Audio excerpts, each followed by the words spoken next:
Good morning all of you. हम पढ़ रहे थे क्रिया विशेषण। क्रिया विशेषण के अंतर्गत आपसे हमने अवकर्य 7, 8, 9, 10 करने के लिए कहा था, तो आप लोगों ने किए होंगे, है ना। फिर भी एक बार हम देख लेते हैं। अब यहाँ पर देखिए विशेषण और क्रिया विशेषण में क्या अंतर होता है। तो जो शब्द संज्ञा और सर्वनाम की विशेषता बताते हैं उसे विशेषण कहते हैं, और जो शब्द क्रिया की विशेषता बताते हैं तो क्रिया विशेषण। जैसे हमने बोले विराट कोहली अच्छा खिलाड़ी है ना। अब यहाँ पर बोलेंगे विराट कोहली अच्छा खेलता है, ठीक है। खेलता तो ऊपर कैसे खेलता, अच्छा। तो अब यहाँ से आओ करे साथ हमको करना है। वाक्यों में आए क्रिया विशेषण के भेद पहचान कर लिखिए। देखिए सबसे पहला कछुआ धीरे धीरे चलता है, कौन सा क्या होगा, रीतिवाचक, ठीक है। साक्षी प्रतिदिन विद्यालय जाती है, ये कालवाचक क्रिया विशेषण, ठीक है। अगला गेंद छत के नीचे गिर गई, स्थानवाचक, ठीक है। अगला गांव के चारों ओर हरियाली फैली हुई है, स्थानवाचक, ठीक। गीता ने थोड़ा खाया, परिमाणवाचक, ठीक। हम सभी कल घूमने जा रहे हैं, कालवाचक। बच्चा रात भर खेलता रहा, ये कालवाचक। सुमन एकाएक अपनी सहेली से मिलने गई, रीतिवाचक, है ना। बारिश लगातार हो रही है, ये भी क्या है, रीतिवाचक। फिर अगला घोड़ा सरपट दौड़ने लगा, परिमाणवाचक, है ना। फिर देखिए आओ करे 8, है ना। सोहन यहाँ रहता है, यहाँ रहना स्थानवाचक। अंजू अच्छा गाती है, रीतिवाचक, है ना, ढंग बताया गया। आरती मेला देखकर अभी लौटी है, कालवाचक। मीनू वहां छिपी है, स्थानवाचक। सोनिया जोर जोर से बात कर रही है, रीतिवाचक। सत्यम बहुत सुंदर लिखता है, रीतिवाचक। सीमा ने कम मिठाई खाई, परिमाणवाचक। मालती घर के बाहर खेल रही है, स्थानवाचक। फिर मोहित कक्षा में चुप बैठा है, रीतिवाचक। पिताजी बाहर गए हुए हैं, स्थानवाचक, है ना। समझ गए होंगे आप लोग, बना सकते हैं। अगला देखिए आओ करे 9, दिए गए क्रिया विशेषण शब्दों से वाक्य बनाइए। जैसे ध्यानपूर्वक, बच्चे ध्यानपूर्वक कहानी सुन रहे हैं। संभवतः, मीना संभवतः घूमने गई। अवश्य, नानी अवश्य आएगी। धीरे धीरे से, चोर ने ताले को धीरे से तोड़ा। फिर ऊपर, तोता ऊपर उड़ गया। अभी, बच्चा अभी सो रहा है। अब उसके बाद देखिए आओ करे 10, दिए गए क्रिया विशेषण शब्दों को छांटकर उचित तालिका में भरना है। जैसे मूल क्रिया विशेषण शब्द वहां, कल, नीचे, जब, शायद, ये सब क्या आएंगे, मूल क्रिया विशेषण। और यौगिक में क्या आएंगे, आजीवन, जल्दी से, ध्यानपूर्वक, अनजाना, रात दिन, ये सब क्या आएंगे, यौगिक क्रिया विशेषण, है ना। तो ये हो गया आपका 10 तक। अब देखिए मेरी बारी 2 से निकालिए आप लोग, है ना, सेकंड बुक में। दिए गए वाक्यों में रेखांकित क्रिया विशेषण शब्दों के भेद पहचान कर लिखिए। सबसे पहला है खरगोश तेजी से भागा, रीतिवाचक। दादी बाजार से अभी लौटी है, कालवाचक, है ना। काका जी इस ओर आ रहे हैं, स्थानवाचक। दीपक कम बोलता है, परिमाणवाचक। घोड़ा तेज दौड़ता है, रीतिवाचक। उसके बाद मेरी बारी 3, रिक्त स्थानों में उचित क्रिया विशेषण भरिए। सभी पिकनिक जाने के लिए खालिस्तान हो गए, तैयार हो गए, जल्दी हो गए। चोर पुलिस को देखते ही खालिस्तान खिसक गया, दबे पांव, है ना। उसके बाद अगला देखिए, मेरी दादी खालिस्तान मुस्कुराती है हमेशा, है ना। प्रीति खालिस्तान खेल रही है बाहर। सभी दोस्त चुटकुले पर खालिस्तान हंसे, बहुत हंसे, है ना। विजय खालिस्तान गिर गया धड़ाम से। अगला देखिए मेरी बारी 4, वैभव ने गलती से विशेषण और क्रिया विशेषण युक्त वाक्यों को मिला दिया, उन्हें छांटकर अलग कीजिए। तो जैसे पहला है सुनीता बहुत पढ़ती है, क्रिया विशेषण, है ना। सोहन अच्छा गाता है, क्रिया विशेषण, है ना। मेले में कम लोग आए। उसके बाद ये क्या होगा, परिमाणवाचक, ठीक। कक्षा में बहुत थोड़े बच्चे आए, विशेषण। मालती अच्छा खाना पकाती है, क्रिया विशेषण। पार्टी में सभी दोस्त ने कम खाया, क्रिया विशेषण, ठीक है। अब देखिए मेरी बारी 5, सोहन सारा दिन भर पढ़ता रहा। तो इसमें क्या होगा, शुद्ध करना है, सोहन दिन भर पढ़ता रहा। आसमान में बादल धीरे धीरे गरज रहे हैं, तो आसमान में बादल जोर जोर से गरज रहे हैं, है ना।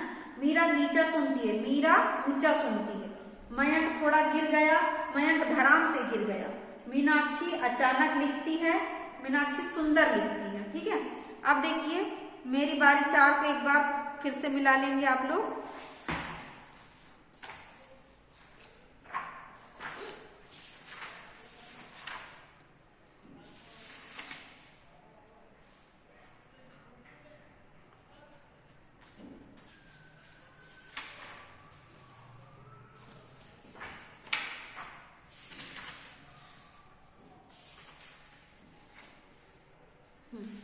सबसे पहले आएगा सुनीता बहुत पढ़ती है क्रिया विशेषण, है ना। सेकंड में कक्षा में बहुत थोड़े बच्चे हैं, विशेषण। थर्ड में सोहन अच्छा गाता है, क्रिया विशेषण। फोर्थ में मालती अच्छा खाना पकाती है, क्रिया विशेषण। और मेले में कम लोग आए, विशेषण। और उसके बाद अगला देखिए, पार्टी में सभी दोस्तों ने कम खाया, क्रिया विशेषण, है ना। ये हो गया आपका। अब हम थोड़ा सा क्या देख लेते हैं, अनुच्छेद लेखन अनुभव लेखन देख लेते हैं। अनुभव लेखन, है ना, अनुभव लेखन क्या होता है।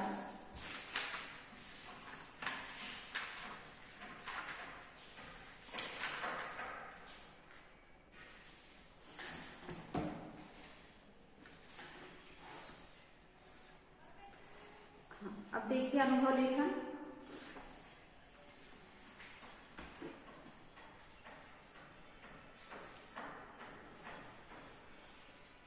गीली मिट्टी पाठ में लेखक ने क्या बताया है ना, बताइए क्या बताया है गीली मिट्टी पाठ में, क्या बताया है। ये पाठ जो कहानी है अमृत राय ने, कि हमको कैसा मतलब हमको क्या कैसे होना चाहिए, गीली मिट्टी के समान, मतलब हमारा जो मन है वो कोमल होना चाहिए, नरम होना चाहिए, है ना। हम किसी के प्रति दया की भावना रख सके, ऐसा होना चाहिए, ठीक है। उसके बाद देखिए, क्या ऐसी घटना को अनुभव कर सकते हैं, क्या आपके साथ कभी ऐसा हुआ है कि कोई गरीब व्यक्ति को आपने दया के साथ आपने दया की होगी, है ना, की होगी कई बार।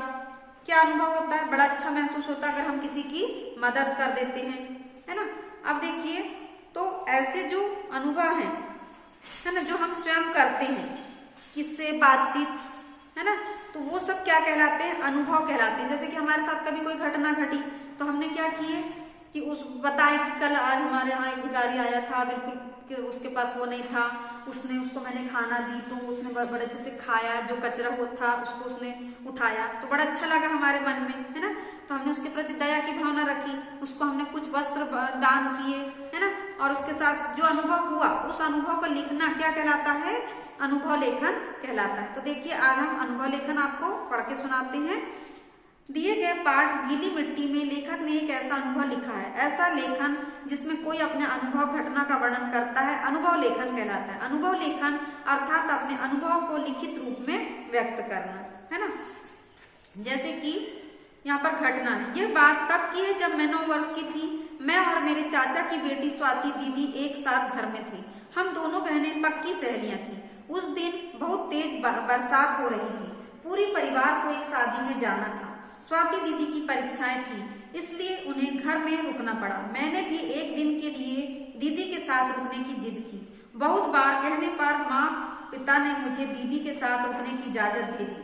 अब घर में केवल हम दोनों ही थे। स्वाति दीदी मुझसे 3 साल बड़ी थी। घर के बरामदे की छत पर जाल लगा हुआ था। बारिश की वजह से उस जाल को टीन से ढका गया था ताकि पानी नीचे न आए। परिवार वालों के जाते ही मैंने, ये दूसरी घटना है, मतलब इसी के अंतर्गत जो बीच की घटना होती है वो मध्य वाली, है ना। परिवार वालों के जाते ही मैंने और दीदी ने मिलकर जाल के थोड़े से हिस्से से टीन हटाई ताकि हम बारिश में भीग सके। फिर दीदी बाहर गली में पकौड़ी बेचने वाले से गर्मा गर्म पकौड़ियां ले आई। जब तक दीदी आई तब तक मैंने हम दोनों के लिए चाय बना ली। फिर हमने बैठकर चाय पकौड़ी के साथ बारिश का आनंद लिया। उसके बाद मैं चित्र बनाने लगी और स्वाति दीदी अपनी किताबें पढ़ने लगी। कुछ देर तो मैंने चित्रकारी की, फिर मैं ऊबने लगी। दीदी को परेशान नहीं कर सकती थी क्योंकि उन्हें परीक्षा की तैयारी करनी थी। मैंने चुपके से दीदी का मोबाइल फोन उठा लिया और उससे कुछ तस्वीरें खींचने लगी। कुछ तस्वीरें खींचने के बाद मैंने फोन में कुछ देर तक खेल खेला और उसे तकिए के नीचे रखकर चुपचाप सो गई। कुछ देर बाद मैं उठी तो देखा कि स्वाति दीदी अपना फोन ढूंढ रही थी। दीदी बहुत परेशान थी। उन्हें फोन ढूंढते देख मुझे बहुत मजा आ रहा था। तभी मुझे एक शरारत सूझी। मैंने दीदी का फोन बंद करके चादरों के बीच में छिपा दिया। उसके बाद फोन ढूंढने में दीदी के साथ जुड़ गई। मैं कुछ देर तक दीदी के साथ फोन ढूंढने का नाटक करती रही। तभी पड़ोस में रहने वाले वर्मा अंकल घर पर आए और उन्होंने दीदी को अपना फोन दिया। वह चाचा जी का कॉल था। उनकी गाड़ी खराब हो गई थी और बारिश की वजह से वे बीच रास्ते में फंस गए थे। वे रात को घर नहीं आ पाएंगे, यही बताने के लिए वे कब से दीदी का नंबर मिला रहे थे, पर फोन बंद होने की वजह से उन्हें वर्मा अंकल के फोन पर कॉल करना पड़ा। दीदी यह बात सुनकर थोड़ा परेशान हुई और रोने लगी। शायद फोन न मिलने के कारण चाचा जी ने उन्हें डांटा भी। मुझे दीदी को रोते देख बहुत बुरा लगा। मेरे साथ खेलने और हमेशा मुस्कुराने वाली दीदी को मैंने पहली बार रोते हुए देखा। मैंने चुपचाप दीदी को फोन लाकर दे दिया। दीदी ने मुझे मुंह लटकाए एक हाथ से कान पकड़े और जब मुझे मुंह लटकाए एक हाथ से कान पकड़े और दूसरे हाथ से फोन पकड़े देखा तो वे रोते रोते मुस्कुराने लगे। मेरे लिए वह दिन हमेशा से बहुत यादगार रहा। दीदी के साथ बारिश में मस्ती, दीदी के फोन की चोरी, उनके आंसू, उनकी हंसी, उस एक दिन में बहुत कुछ था। उस दिन मैंने जान लिया था कि अपने मजे के चक्कर में कोई भी ऐसा काम नहीं करना चाहिए जिससे किसी और को परेशानी हो। तो ये एक अनुभव था उसका, उन्होंने हमको बताया। वैसा ही अनुभव हमको भी बताना है, ठीक है। अब देखिए, अनुभव लेखन को शुरू करने से पहले एक संक्षिप्त रूपरेखा बनाना है अपने को, है ना।